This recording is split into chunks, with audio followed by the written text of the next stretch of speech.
Steven, we're back. I'm not wearing my hat. Oh, my God. Get my hat on there for people got to look at me bald. Kick it old school. Glenn never has hair. I don't. But we're back on Fridays. Yes. What happened? I don't know. I think we keep more guessing. Welcome to everyone in the chat, first of all. Guys. Yeah. On your toes. We got Pliskin's Run. We got Jennifer Wyatt. We got Adam Caleb. We got Wolfenaz as well. Wolfenaz is here. Awesome. We got everyone here. Happy Friday, everybody. TG freaking IF is all I got to say. This is where we should be. I don't know why we keep bumping around. We're back on Fridays. Back on Fridays. Got to be it. Friday's the end of the week. Everybody's coming on the show to decompress. Glenn's getting give copyright the middle strikes. finger to the man. That's right. They give me. I actually had a copyright strike for the show. I showed Steven. I posted Warner Brothers. Yeah. Just because I said Warner Brothers are bringing a copyright strike. Yeah, thanks, Steven. So I posted a video recently for the Buy Stuff store, and I got just a few minutes ago. I got a copyright strike notification. So I had to pull the video down to find out what the dealio is. But you know what? That's the problem with today's world. You know, content creators should be able to post things that are we're giving information, it's creativity. You know, it's not like we're posting. You know what I don't get? I've seen people post whole movies, whole TV shows. Yeah. How do they do it? How do they do it? I don't know. The monetization thing, I think it boils down to that, where if they want to cash in or not cash in, you know what I mean? Like your video, if you want money.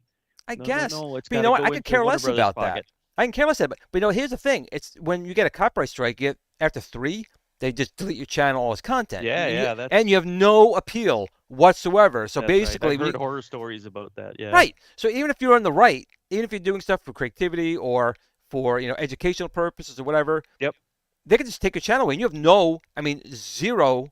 That whole bot thing it could destroy a YouTuber's career. Totally. Just out of bots.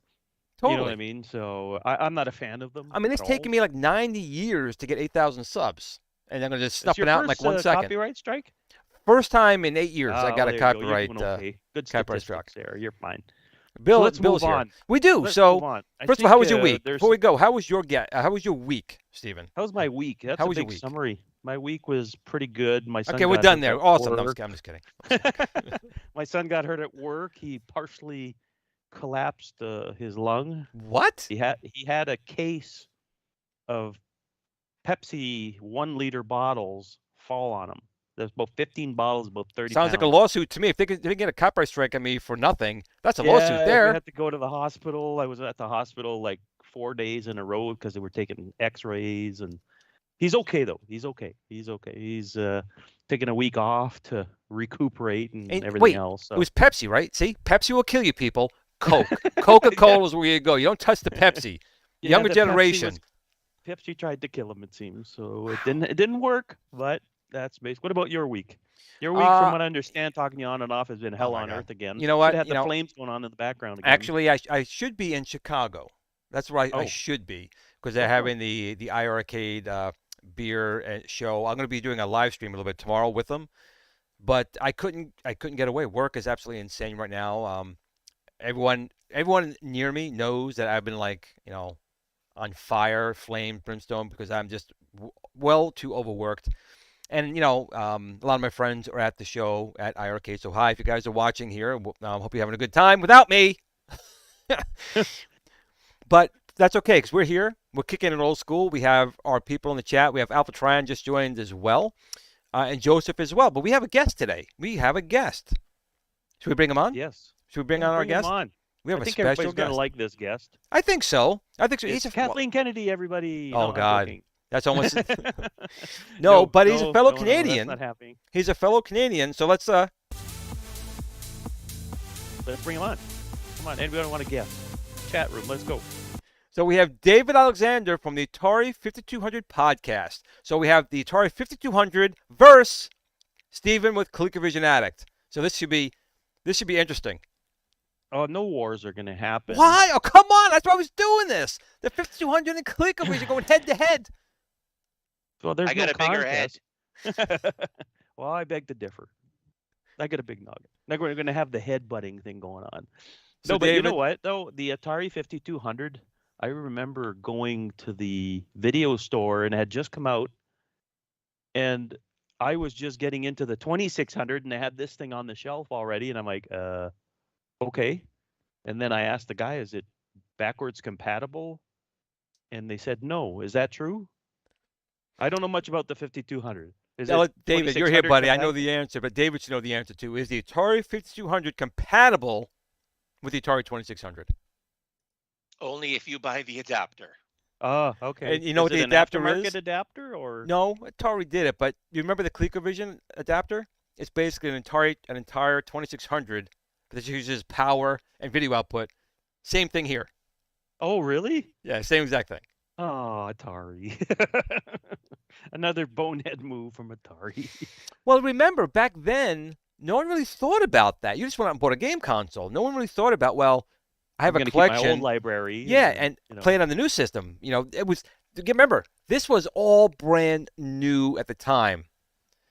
All brand new. But I brought David on really to talk about, because I was on the Atari 5200 podcast. How many episodes were there now, David? Listen, you still are on the Atari 5200 podcast, I guess, even though your availability has decreased. It has. He's never here. leaving. That's where he's been. It has. Never leaving until all 69 games are reviewed. What a number, too. Or we retire. Best number it could be. Well, here's the thing right here. 69 total commercially released games, basically. Yes. And then there was a bunch of homebrews, I'm assuming, afterwards. Right. And correct. Has the homebrew count surpassed the original count yet? I don't know if it's not 69. You know what the thing is? The ColecoVision has.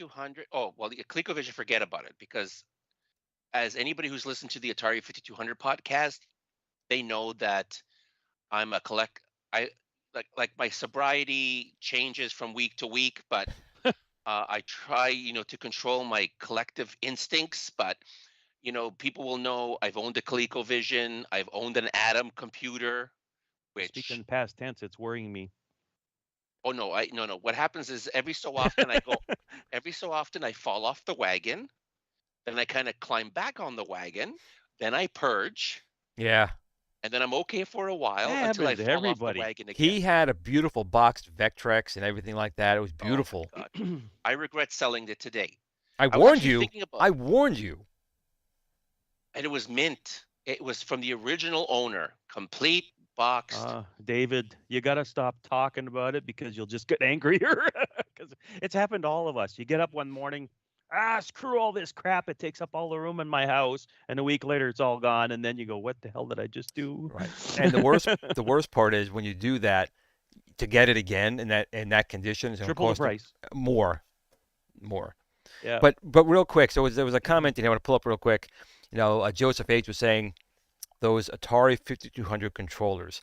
And David, I want you to talk a little bit about this, where it was and where it is. Round 2. There we go. Bing, bing, bing, bing, bing, bing, bing. Okay, look. First, I want to do this. I want to thank all of the shallow YouTubers and all of the clickbaiters for all of the wonderfully horrible reviews of the 5200 because it's helping us keep the prices down so we can get the original 69 games. Okay, so please, so I'm telling you right now. Keep bad-mouthing it. Yeah, Bounty Bob Strikes Back is still too expensive. So you know what, you guys? You gotta double down on it and start making more bad reviews of the 5200. Please bring the prices down so we can finish our full commercial collections of 69 games. Okay. So what are you up to now, David? How many? Oh, for me? Yeah. Oh, I think I'm way behind some of between. Well, we got Pete. We got Pete on the podcast, and we got Steve on the podcast, and they're close to. I believe that they're either at. I believe Pete is at 68. Could He's be close. 68 because he just got not recently Bounty Bob Strikes Back, which is one of the rare or expensive games that you can get for this. Yeah, and I console. think he got it for around 550, 600. And that's cheap. Wow. Oh, that's like. That's boxed and everything, or just a cart? Oh, that's just a cart. Yeah. Wow. it's one of the rarer carts. And I tell you a funny thing on eBay. I know we told this a couple of times, but we're going to tell the fans here today that I was looking for a trackball for my Atari 5200, and apparently so was David. So we were bidding on this damn trackball. I'm like, who the hell's this son of a bitch? We bid, he bid, I bid, he bid. It turned out it was us. We were bidding against each other. The two of you. And I think he won it. I think he won that one. Let me tell you first thing. How do I get on this show? First, it's complete nepotism. I'm friends of Glenn.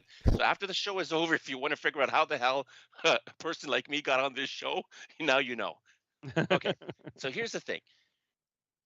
I was getting back into retro stuff, and especially the Atari 5200, because this is my childhood system. So I was looking on YouTube, looking for videos, and that's where I found Glenn's retro show.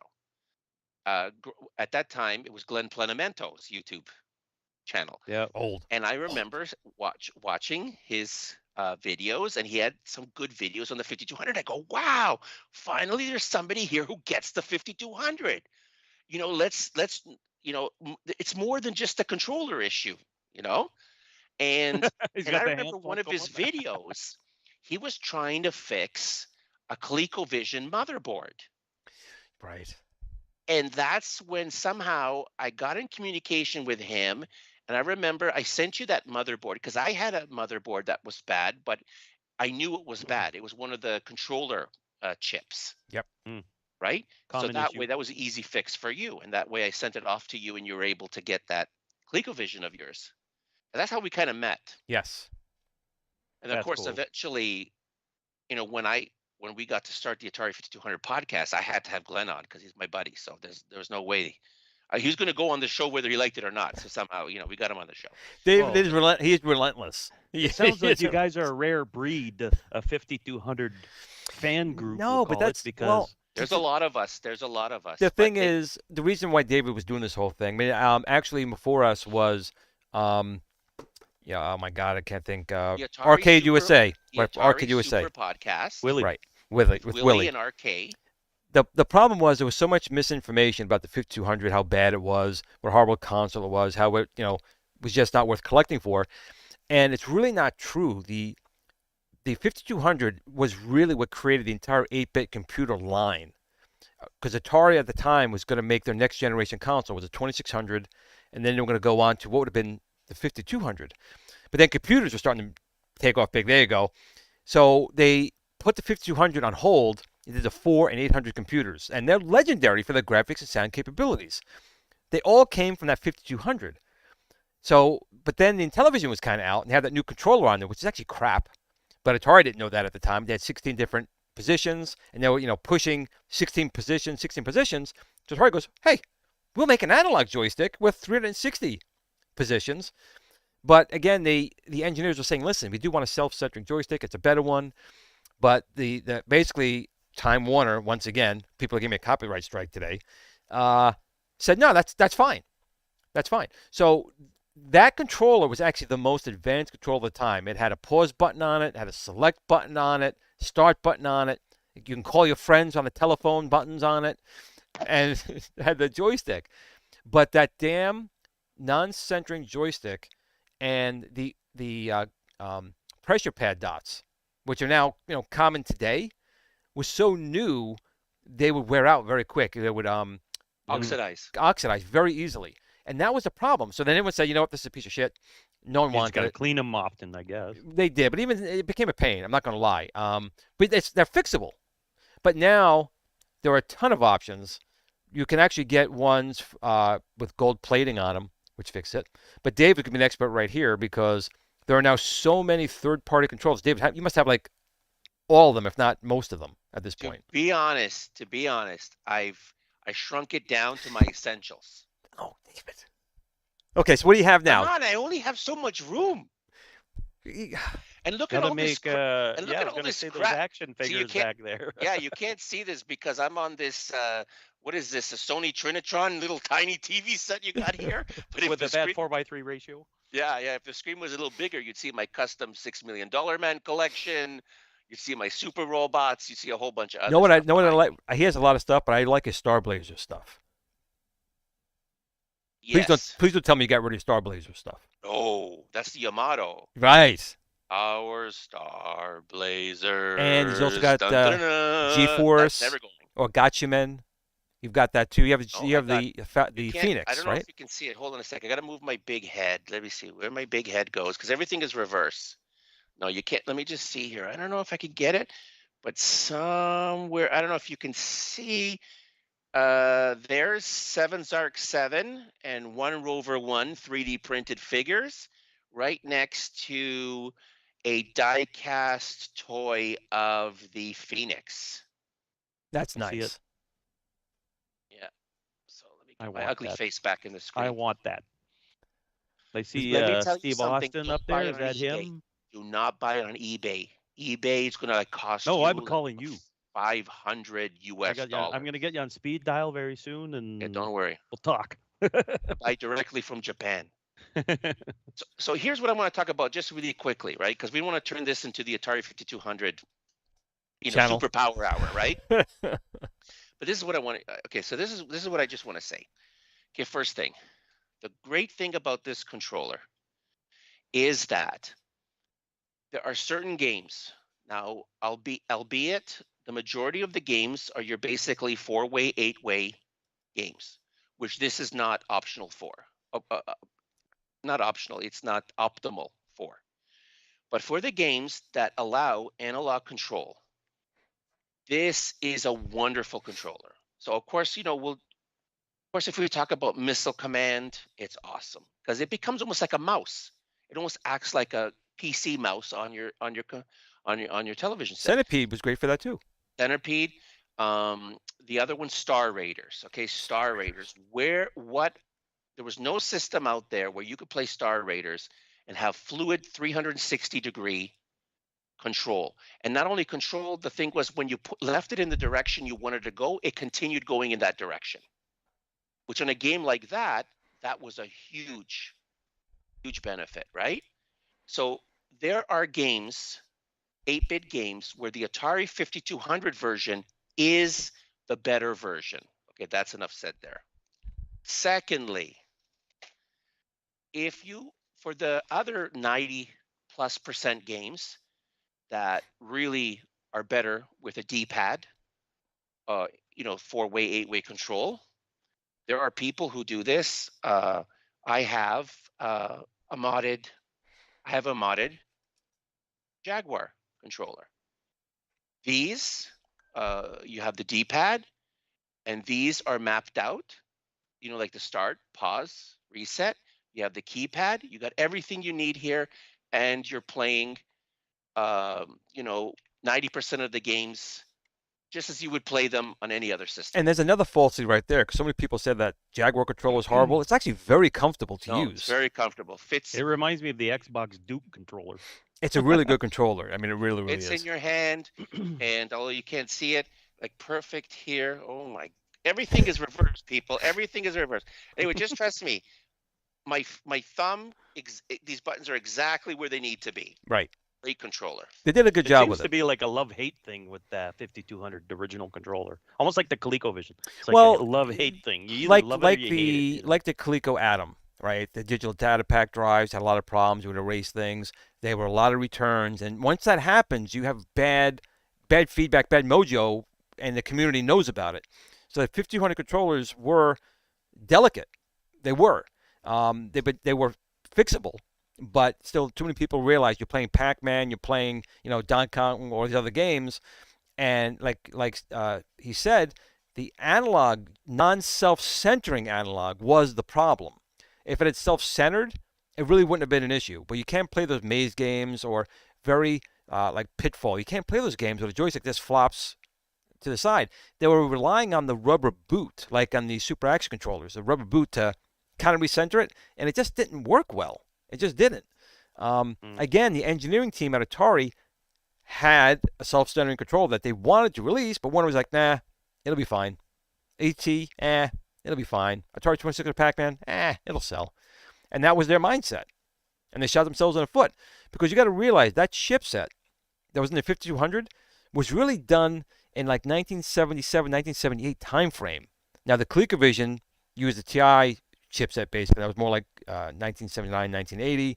And of course, even the Commodore 64 came out afterwards. But that chipset was very, very advanced. But the controllers, and they had 4 controller ports, at least on the original. They had 4 controller ports. They had the very first power switch box. And I mean power, like literally the power was fed to the 5200 through the AV box. And it was the first auto switching box. No one had that before they did. These are all first that the Atari had in the 5200. How many different models of the 5200 is there? There are 2. Right, Stephen? I mean, 2. David? Yeah, how would I know? Let me just, before we go any further, I just want to show one thing that's what's great about the Atari 5200. And we know, like, there's for the 5200 in today, we have all kinds of conversions, 8-bit games that were brought over to the Atari 5200, and we have homebrew. And the thing is with the Atari 5200, it has 4 ports. So you have games, like this is a homebrew game. I just got this recently. This is IntelliDiscs. So this is Tron kind of thing? This is like a Tron game that was on the Intellivision, but now it's for the 5200, and you can play up to 4 players. This classic game, Mule. Oh, that's cool. You can play this on the Atari 5200 with 4 controllers. And then this was a game, I think it was in development, but never came out, but eventually people got back to it, and it's called Zari Arena. And it's up to, I believe it's up to, this one's 1 to 2 players, but but what I'm saying is that the fact that you had 4 ports was for certain games was a benefit where everybody else you'd have to get a multi-tap or something like that. But let me just show you the one last thing that blew everybody away, okay? That you can't touch the Atari 5200. And you cannot touch the 5200. Geez, I need to get one that's not modded. Okay. This is the best trackball for any 8-bit system, bar none, at the time of the big 3. Television, it's a tank. ColecoVision, Atari. This is an analog trackball. It was designed by Dan Kramer. This thing alone is a reason to own the 5200. This How gives much you was that thing back in the day? Well, how much is away? How much was it price-wise back then? You know what? I never had it as a kid, so I wouldn't know. Retail, All I I'd be know is I curious to bought a know if it was just too expensive for people to have, maybe, or well, was was first of all, affordable. I don't first of know. all, it's built like a tank. The Atari back then, when it built something, everything was built to withstand an A bomb. Oh, So dude, I got a 2600 that feels like a boat anchor. And, yeah. exactly. So that was the first thing about it. And unlike the one for the originally for the 2600, there was a second one. ColecoVision is not. The ColecoVision, when you move that trackball for like Slither, it's really just joystick. You're rolling the ball no matter what you do. It's just a joystick motion in those directions. The 5200 was an actual arcade quality analog trackball. So when you want to play like Missile Command or Centipede, it was fantastic. But again, it did have some issues where if it got, back then if it got dirty, you had to take the ball out and clean it because it was using, mechanical The little reeds on it. rollers like on the bottom of a mouse, Right. or something like that, right? Okay. Exactly. But That gunk gets on there. but it was the best one. Now the Atari 2600 had a secondary trackball that was actually analog, but not only a few like homebrews would take advantage of that. But it is nice. It is I nice. only Now- remember going to that video store and it came out, and I knew nobody that had one. It was there at the store, but I don't remember friends buying this thing. I don't know. It's Well, you know why? I'm going to be honest with you. This was more prevalent in the United States. How did I get my Atari 5200 Super System?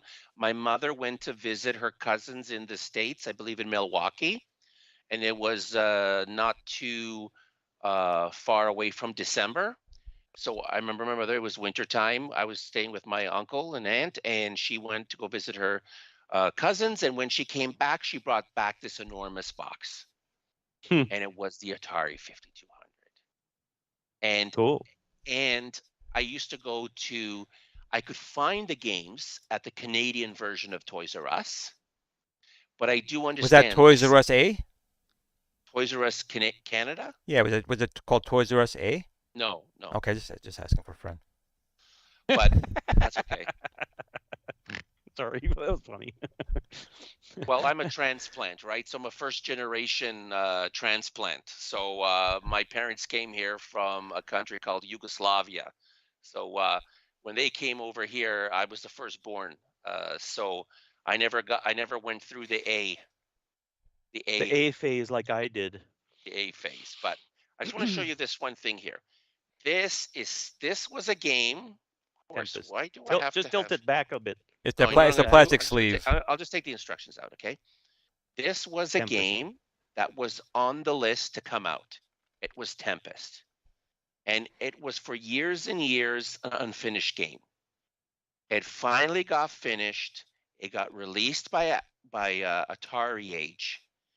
And this game works so awesomely on the trackball. Okay? Because you can use the trackball, you go right and left, and that translates to you going around the maze or whatever whatever that The tunnel of death is what I call it. levels are called. But I want to give a shout out to Willie of Arcade USA, Yep. because he Good was friend. kind enough to take this trackball of mine and put a spinner.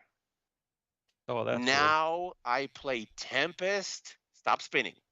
Now I play Tempest as if I was in the arcade. I know what you need on there. A GRS spinner. That's what you need on there. Well, Hey, listen. back before that, Really right now. Willie did it as far as I know first, but he actually did it taking a regular 5200 controller and modifying that into a spinner. I'm not sure if David still. I keep saying David. Rest. I'm sorry. Get my David and Steven mixed up. I'd made a couple for David. I don't know if you still have them anymore, but I it's still actually have them. I'm not giving those away. because I prefer it that way. Versus, I mean, the trackball is nice doing that spinner, but I still like having it in my hand and doing my spins that way. But Willie was very good at doing those kind of mods. Willie did those things all the time, tinkering and putting pots in there and seeing which one worked out best. But Yeah, I mean the 5200 does, like so many systems out there where people never really experienced it. They only hear other YouTubers complaining about it. There's Mm. so many really good games on the 5200. Not to mention, homebrews. If you get like the Atari Max, which is an SD card cartridge, you can now You have to have play. it. Right, you can play all the originals, but I'm spending a couple $100 for Bounty Bob. You know what? The 5200 core exists on the Mr. FPGA, and I've been playing games on there. And I loaded up Berserk on there. And what does it have, Steven? What does it have in that game? Speech. That's right. And I sat there and I went, pardon me, that's a really good rendition of the game. Pardon me, choking. But it was awesome. That's where I got my exposure to that console, because I never, and the there's some 5200 was the only version on there for sure. There was, but the 5200 was the only port of Berserk, which again, it's a fun game, but without the speech, it's not quite the same. It was the only port for a home console that had it. Now, it had to use all. Sinistar, is that a homebrew? Yeah. Or is Sinistar, yeah, no, it's homebrew. Yep, and it has speech. That's cool. Run, coward, run. Right, and that's using the Poke chip. But on at least I'm not. I haven't played the Sinistar version, but on the Berserk, it had to use all the CPU cycles. So the game would freeze. It would say intruder alert, and then it would continue along. I'm fine with that as long as it still had the speech, and the speech was pretty darn good. I thought it was pretty cool, other than the pausing, obviously. But I was pleasantly surprised, and I stumbled across it because I have this Mr. FPGA thing, and you can experiment with all this stuff, right? You can check out stuff that you've never had the opportunity to check out. It's pretty cool. Right. I was Just impressed. the one thing though, and even with that way of trying out some of the 5200 games, like there are actually 8-bit versions. Like people have taken the Atari 5200 games and made 8-bit versions of them that didn't exist before for the 8-bit computer, a game library. But the thing is, without the analog controller, you will never know how good those games that are optimal with the analog controller, you'll never know that through that kind of experience. A D-pad or a digital. Yeah, you'll never know. Yeah, of course. Yeah. Now, what they've also done, I don't know if we got that controller, but they actually used like an Xbox or PlayStation type of analog pad, which is self-centering with the 5200, and that's like a perfect match made in heaven. That was Dr. Scott Baker. He first came out with the board, and then other people then took the board and they were able to 3D print like the actual housing for it, and you basically had a 3D printed controller with all the buttons that were on the original controller, plus a self-centering analog stick, which was very similar to what you'd find on a PlayStation 2 analog stick. But I don't have that one anymore. I gave that up. So I'll tell you. No, hold on a second. I'll tell you why I gave it up. Because I feel this is better. That's funny. Okay. This is also from Dr. Baker. And although it doesn't have any special housing, what this is you plug this into the 5200, and what it allows you to do is it allows you to use a Sony PlayStation 2 controller on your Atari 5200. You do so you plug that dual board in the joysticks front. for So what happens is you take a look at here. So you see how there's 2 ports here?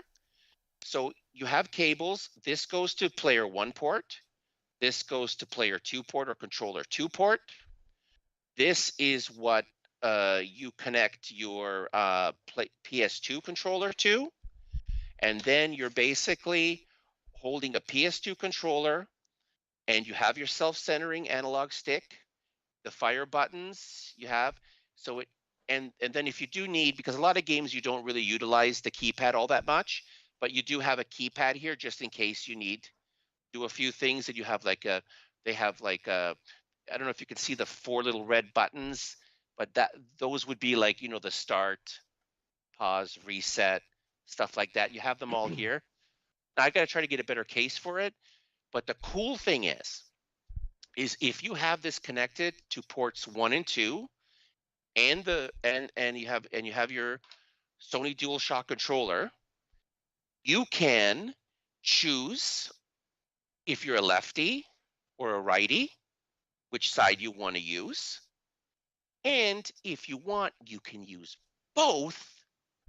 And it simulates the two Atari 52 controllers together in the cradle, so you can play these awesome games.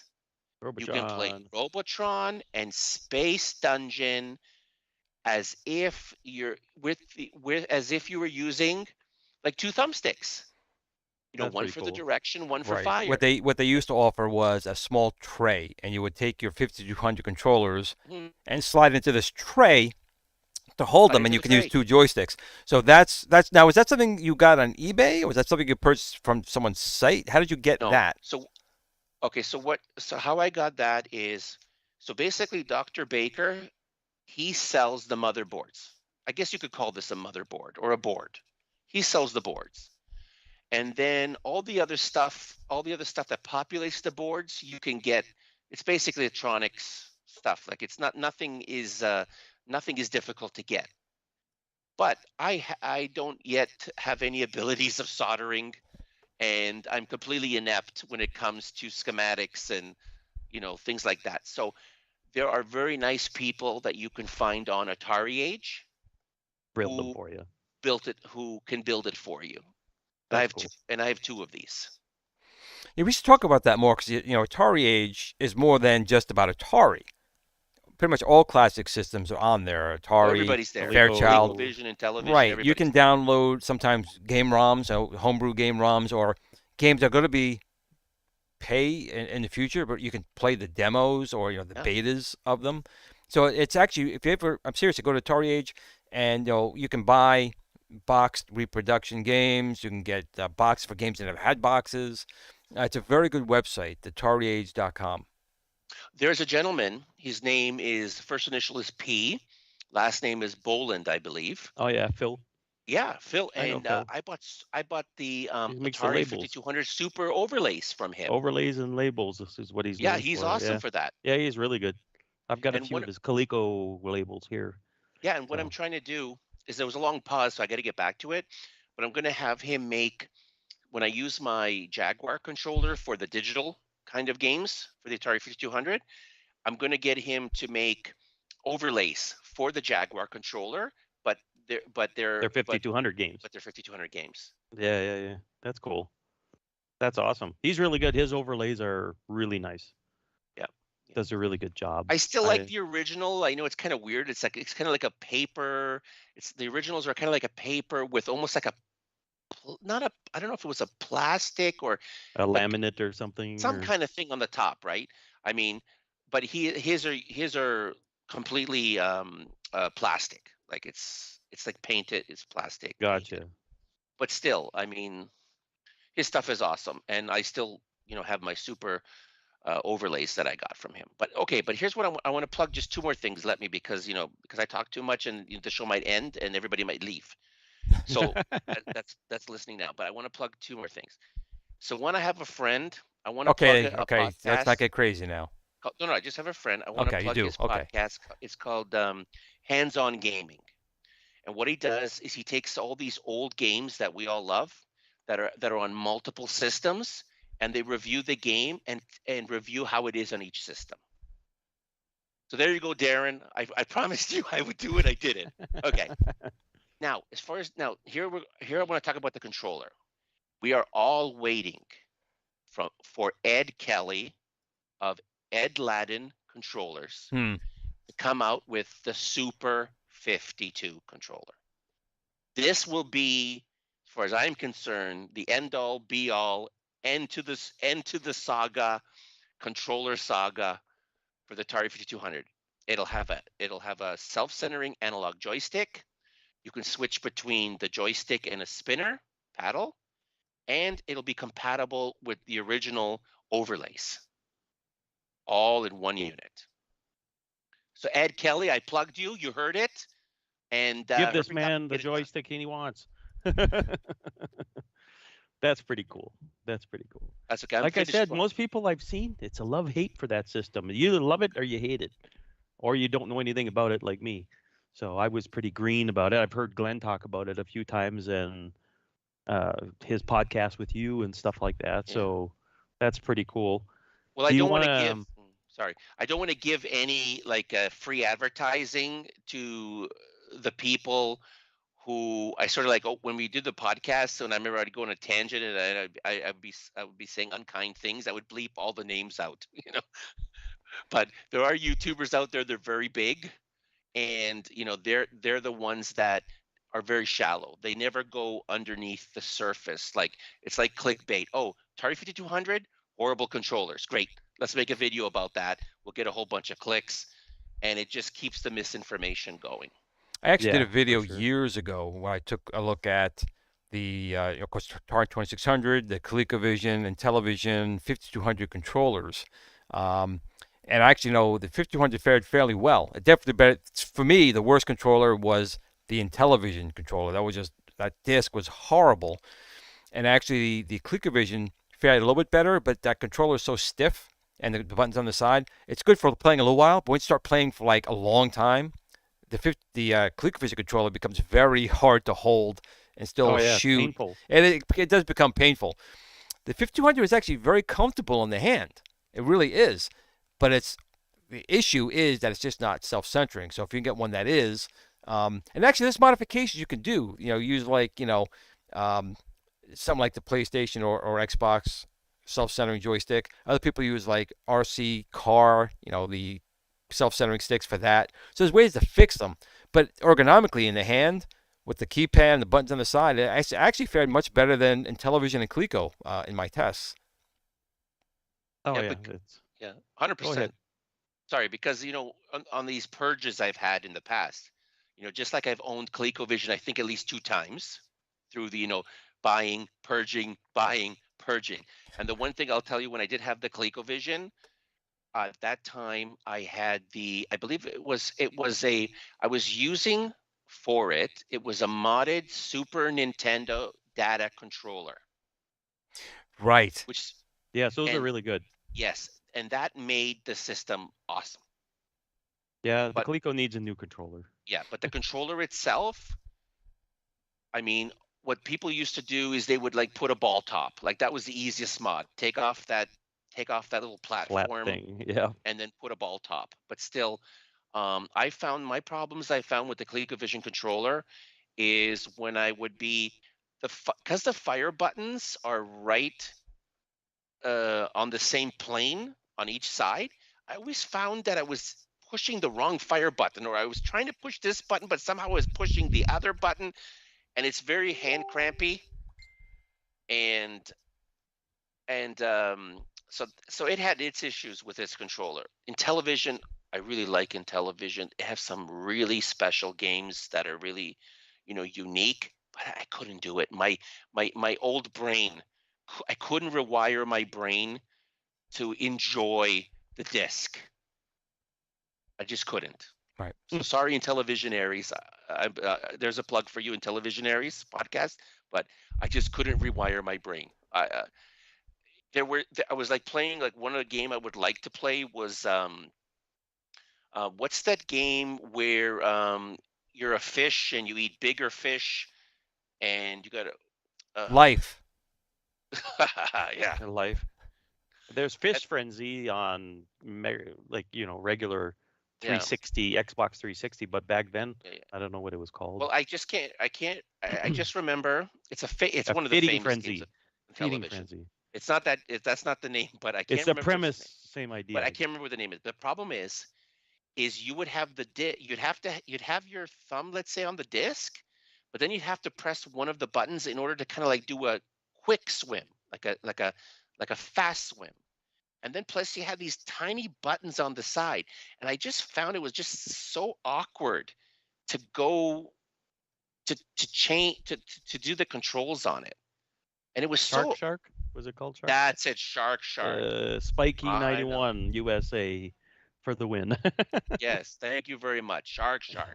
I liked that game, but I couldn't have fun with it with the controller. Oh, it's a bad controller, but there's some cool games. My brother and I played Advanced Dungeons and Dragons on that thing. We had rented it from Radio Shack here in Canada when it was Radio Shack, and they would rent the system out, and we'd rent that with Advanced Dungeons and Dragons and stuff like that. So, hey, Glenn, we got about 15 minutes left. I want to pick David's brain here about nostalgia. Do it. Be careful. There's only so much left in here. I'm turning we got 50. 15 minutes. I'm turning 54. I'm turning 54 in December, so there's only so much left of it. Not leave some left for me after you finish picking it. Well, there you go. So before the show started, you and I had conversations about, well, I called it Goldorak, which is, was it Grandizer? Yeah, in Japan, it's Grandizer, and in the Force 5 cartoon here in United States and Canada, he also went by the Japanese Grandizer. Okay, so that's the character on the screen left of David. You just see it blue legs and arms with the black torso and the red V there in his upper left. Yeah, up there. And he's got a little mini one right below there. So that in Canada was called Goldorak, which is from France, that got brought into Quebec and then aired on French television. And they had a really cheesy French theme song. I ain't gonna sing it. Let me just Google it. Try to move it for you so the people could see it a little better. But that didn't air in the U.S., that show, from what I understand, at all. Okay, first thing, these toys were awesome. Any toy that shoots something is awesome. They'll choke. That's the idea of it. So now, yes, this Kenner, one, if you're listening. Now he came with a handpiece that had the hand rockets that would shoot the missiles. Okay. But the Japanese version didn't have that. The Japanese version actually had both fists. And I think what they had is they had buttons here, which you could basically shoot like flying fists. That's cool. The Japanese version. I want one. Now I like the look of the Japanese version better than the Canadian, European version. So what I did was, like anything else, you got homebrew. Well, for like you got homebrew for Atari 5200 and these consoles. Well, you also got all kinds of customizers for Shoguns. So I was able, from a gentleman, I was able to get, this is the original, this is an original hand, but I was able to get the other side. This is all repro. So this is not an original. This is not an original. This is actually repro. But this way I get the look that I wanted, where Grandizer or Goldorak or Goldrake. Goldrake, yes, I've heard that too. Italian or Italy or France. But it's so cool. You know, they're 2 feet tall. They got roller wheels. skates. Roller skates.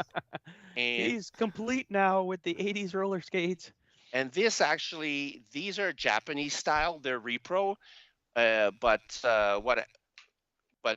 when they make the big sword or the big sort of double-ended what's cool is thing. he got magnets. Oh, that's cool. so hold on a second. I'm sorry, people. This is like this is like, you know what? Everything's opposite. But anyways, screen, as you can see, I just it holds really cool. Well, and that way you can have his double.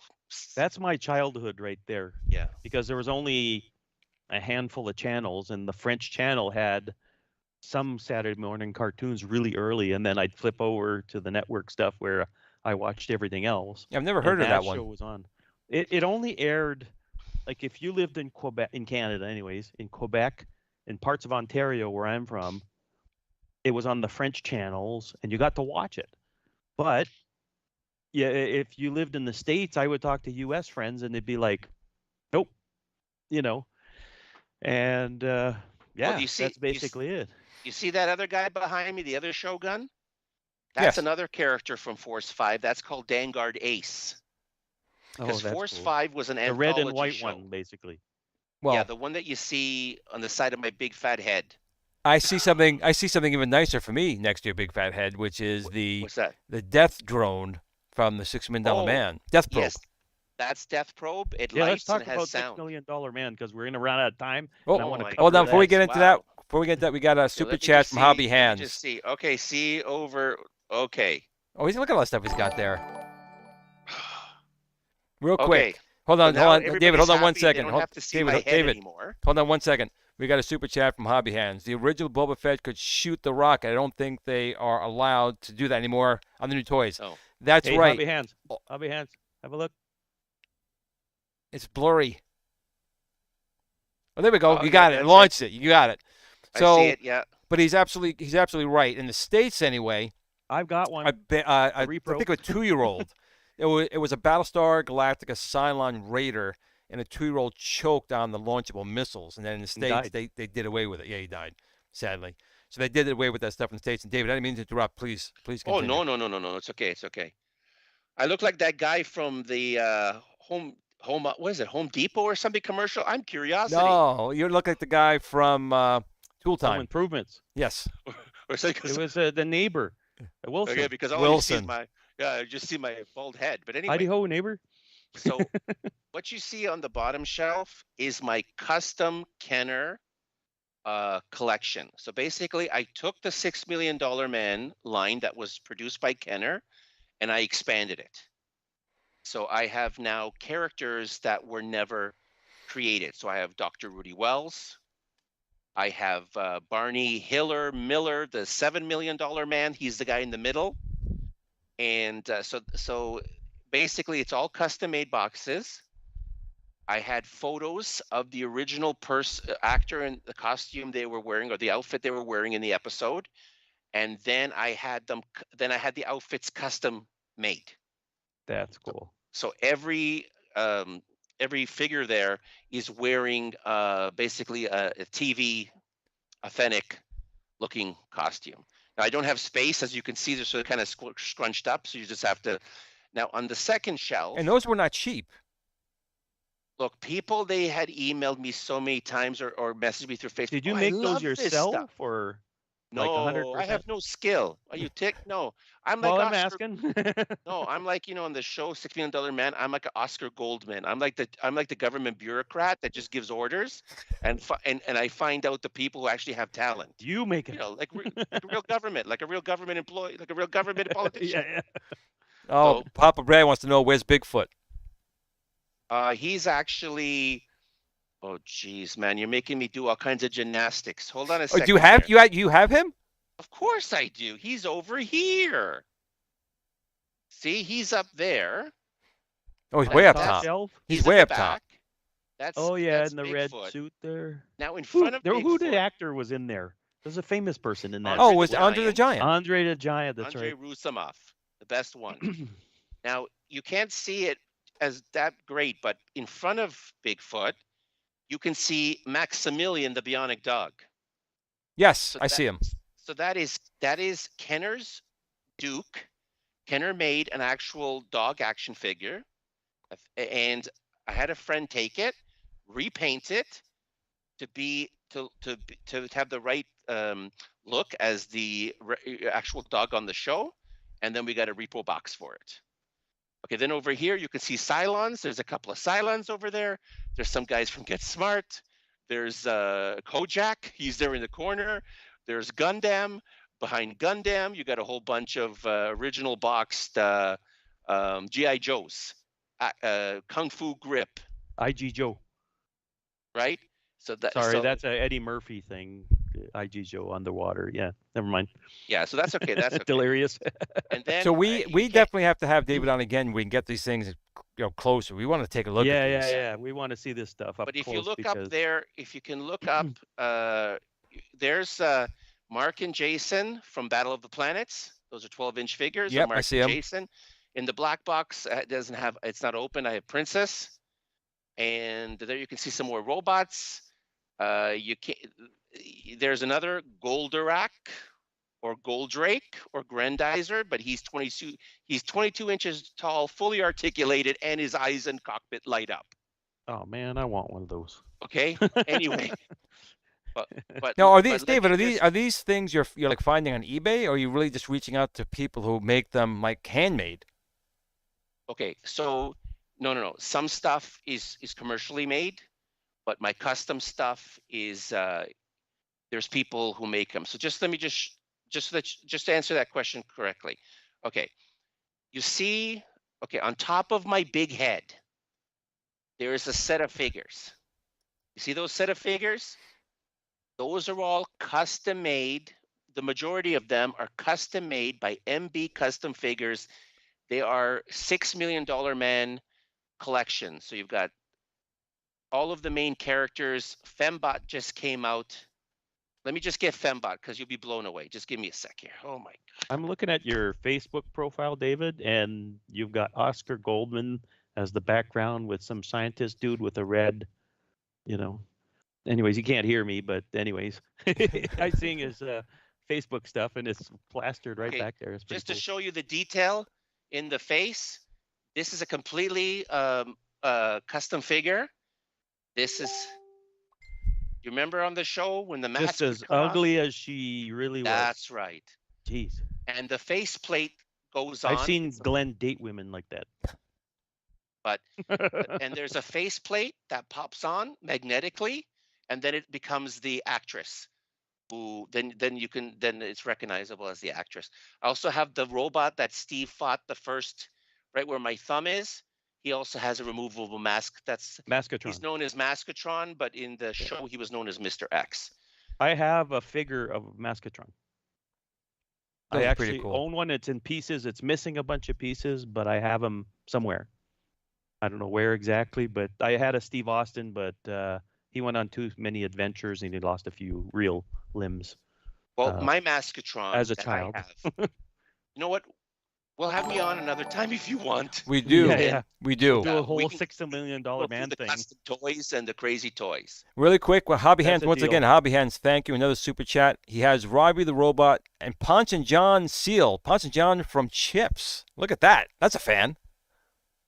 You like the remake movie that they did was all comedy. I didn't watch all of it, but I watched about half an hour of it, and so raunchy and sad. It was like, oh man.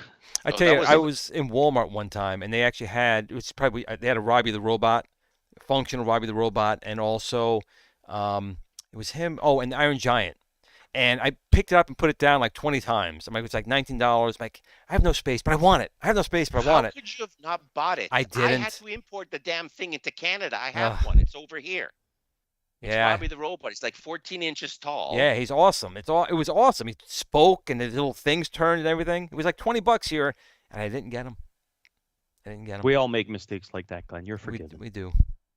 We all make bonehead retro moves, and I'm sure everybody in the chat here has sold something or didn't pick up something, and they feel really stupid about it, and they have to go see a shrink the next morning.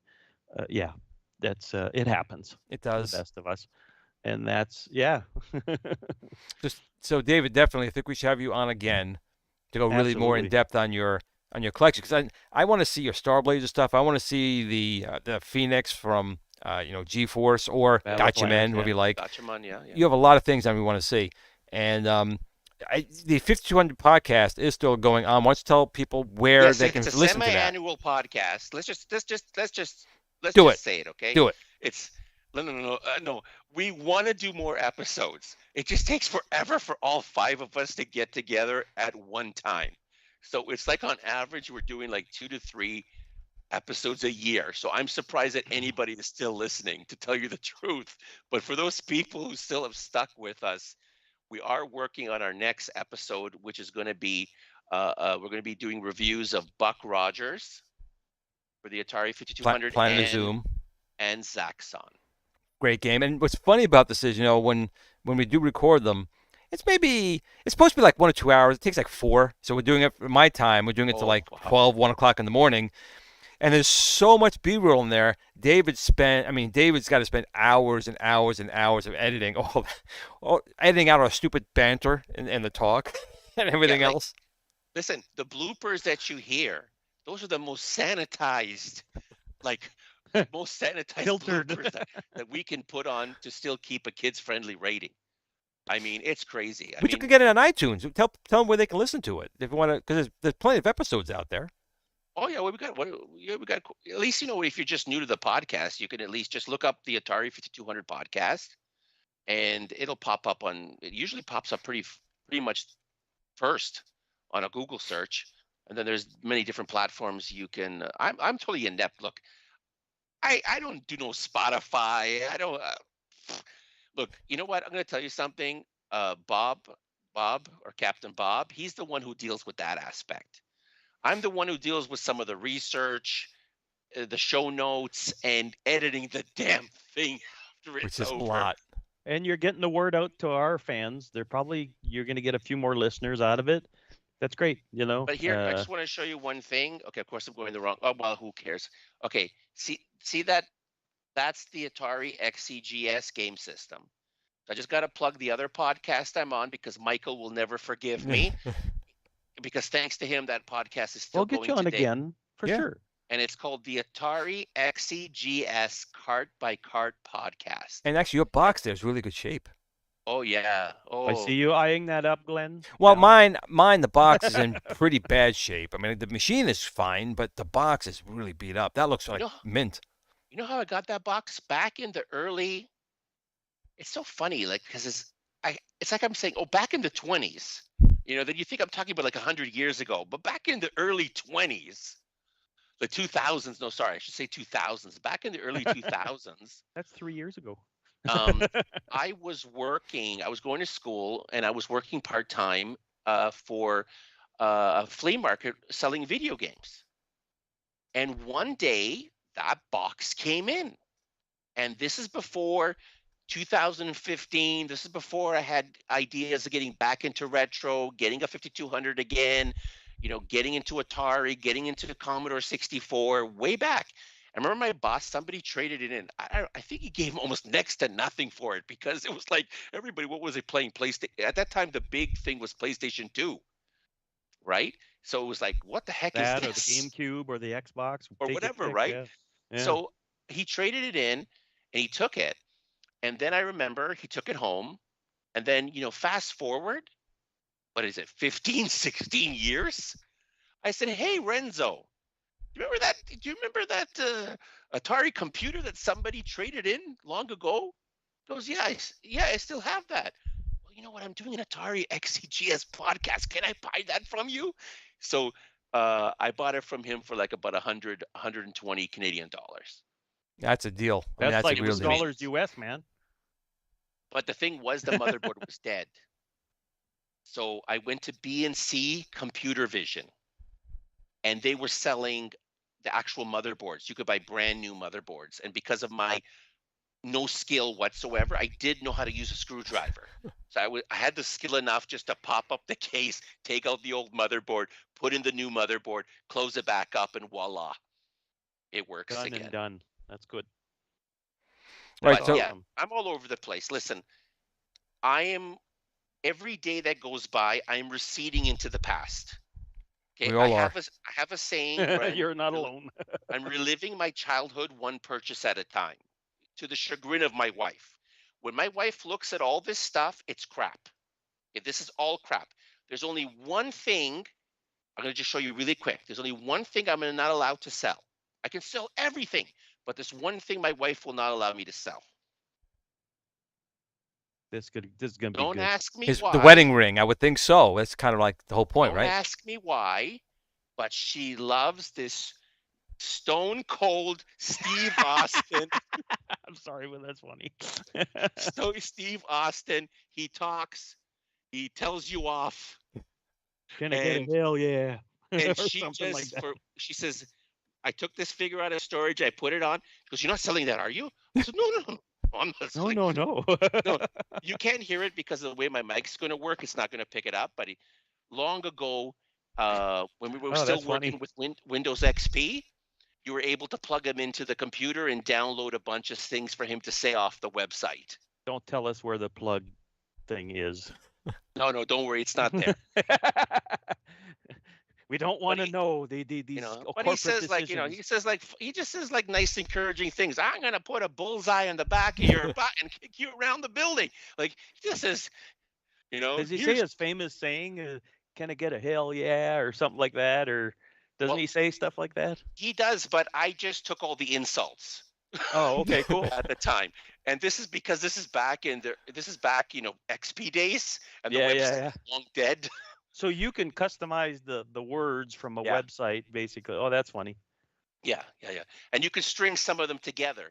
So he would start off one rant, and then you could kind of like put a different rant connected to, so it'd be like a one big long rant. Big speech. I'm gonna open up a can of beep. Oh, we should have a Glenn Stone Cold and Glenn rant episode. Just go back and forth with each other. I'm sure people have hacked that thing just to put whatever, Oh yeah. But anyway, so now you know the only one thing I'm not ever allowed to sell. That's funny. Everything else is garbage. Sounds about right. Funny. Stone Cold of all things. Of all things, she loves it. Of all things, I could understand if it was like a strawberry shortcake or something like that, and or My Little Pony or whatever, But Steve Austin, really? And well, that's Steve Austin and Steve Austin. So Bionic Man. Yeah. So there's a link right there. Yeah, why not? I've gone full circle. You have. Well, listen, we want people to enjoy their nights. David, we want to have you on again, absolutely. Oh, sure, no problem. See more of your stuff in the background. So, Steven, do you have anything coming up this weekend before we head out? You have anything going on? I've just been going to be gaming on. That's gaming it. on. All right, gaming David? On. No, actually, we're watching movies. Movies. And Dave, what are you doing this weekend? Hiding packages from the mailman. So my mother, oh my God. Hiding packages. Your wife can never watch this episode. My wife doesn't see any new purchases. Your wife can never watch this now. I can't believe that. It's too late. I thought he was going to say the Porch Pirates, but okay. But luckily, I live in a small town. I don't live in the GTA anymore, so we actually don't have Porch Pirates. Cool. Nice. That's what you don't want. I'm not near Toronto, so. Especially when a $500 Gundam kit comes from Japan. Oh, man. That's about the size of a Chevy. I'd be out there with a baseball bat or something. Be like, you took my Goldorak here? What the hell? You took my Gundam! Yeah, exactly. So that's cool. Well, take us out, Glenn. We are. So I want to thank, first of all, great chat, everyone. We had a really good turnout here today in the chat. Thank you all for joining us. David, also thank you for gracing us. It was a little crazy. The show was on, then it was off. Then it was on, then it was off, and then it was on. So we appreciate you coming on. We want to have you on again. And again, we want to thank you all for watching. And remember, always tell your family and friends that you love them. And what else do we say when we go out, everyone? Game on. Game on, everyone. Have a great rest of your weekend. Take care.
At the Tiny Arcade fan page. Remember, don't admire people too much.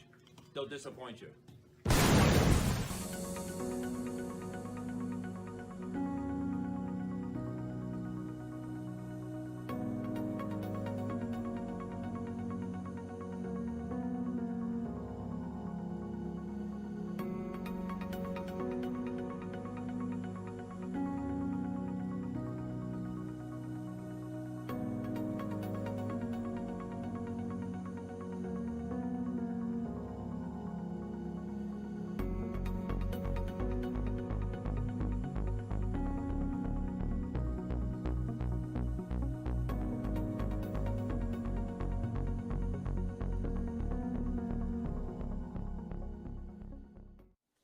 Sit, blue, blue, sit.